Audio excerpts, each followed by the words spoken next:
Hey everyone, I'm Alexandra. Thank you guys for watching this video. It's going to be a little bit different than some of the rest of my videos. I haven't made a video about this topic before because of the visceral reaction that it invokes. Name-calling, anger, rage. Quite frankly, the reaction is untenable. But the longer I try to avoid it, the more I feel like I have to address it. That topic is the shape of the Earth. So let's not talk about proofs exposing or debunking. What I want to talk about is how the shape of the Earth fits into programming. Oh, and maybe you've noticed that I disabled comments for this video. Comments won't change anyone's mind, but they can hurt people's feelings. But don't worry, if you hate me and you hate this video, you can still dislike it. Recently, there's been a wave of propaganda against the Flat Earth movement. But this is not about information, this is about censorship. This disinfo propaganda campaign is put out by governments and corporations like Disney, other mainstream media institutions, news personality agents, as well as internet influencers like Logan Paul and Shane Dawson, who, by the way, have the same video editor and are part of the same Hollywood studio in LA. This campaign should tell you that the establishment is panicking and are trying desperately to cover up the truth. Otherwise, why would these organizations waste so much time and money? The infection of misinformation is to ensure that real information can no longer be found. If you can't get critical information on a subject, how can you educate yourself? They don't want you to think critically. They want you to repeat what you've seen on the sites that they approve for you. That way, you have no facts, but you still have an unwavering opinion. That should tell you that there's something here that they don't want the public to know. If someone is threatening you, it's from a position of weakness. If you weren't close to the truth, why would they be trying to stop you? After all, 6 companies own all of the mainstream media. So recently this mockumentary came out called Flat Earth to the Edge and Back. No, I don't think the Earth is flat. I think that's the dumbest I've heard in my life. The entire movie is a joke.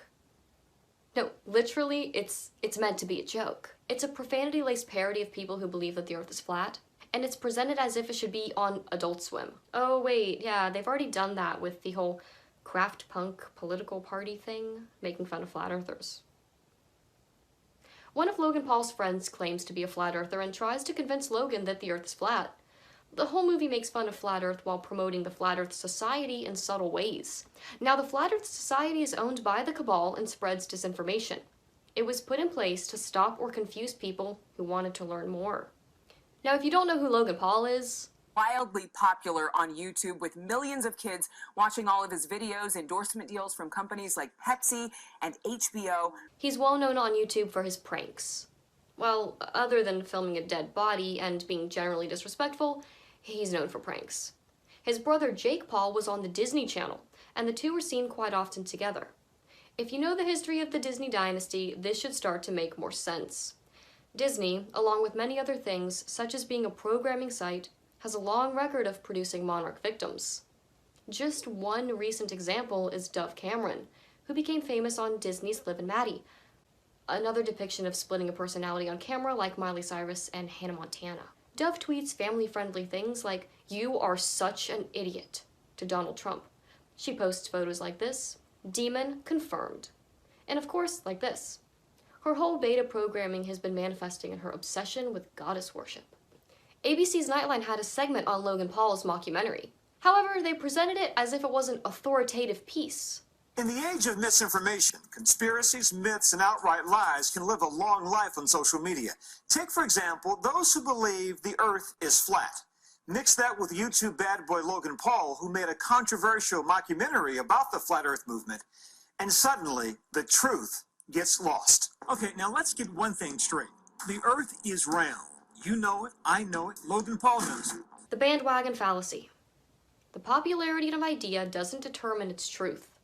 Most of us were subjects to the same indoctrination via school, culture, and media, so it's likely we believe things that are wrong. Explain to me what kind of space YouTube is for mistruths. It's ground zero. If you were to ask me why the Earth is round, the simple answer would be gravity. You have to rely on people to be independently smart enough to say this seems ridiculous and to seek out information from sources that are verifiable and trustworthy. By the way, Disney owns ABC. Disney is pushing this agenda, and did so in a way to present it to the younger generation, so that they may reject this idea before they even question their own beliefs. Why so desperate? And more than 8 billion fans from around the world are expected to tune in to the wildly successful show. Here's our Lisa Guerrero. There's never been a global television event like Game of Thrones. The numbers are huge because Game of Thrones is not just HBO's biggest hit ever, but because it's also going to be shown in 170 countries around the world. In this globally connected world in which we live, HBO has come up with a unique way of avoiding spoilers. When there's not a logical reason for an action, you should start to question it. When there's a physiological reaction, like anger or aggression, you should also start to question it. The internet is a breeding ground for comments like this.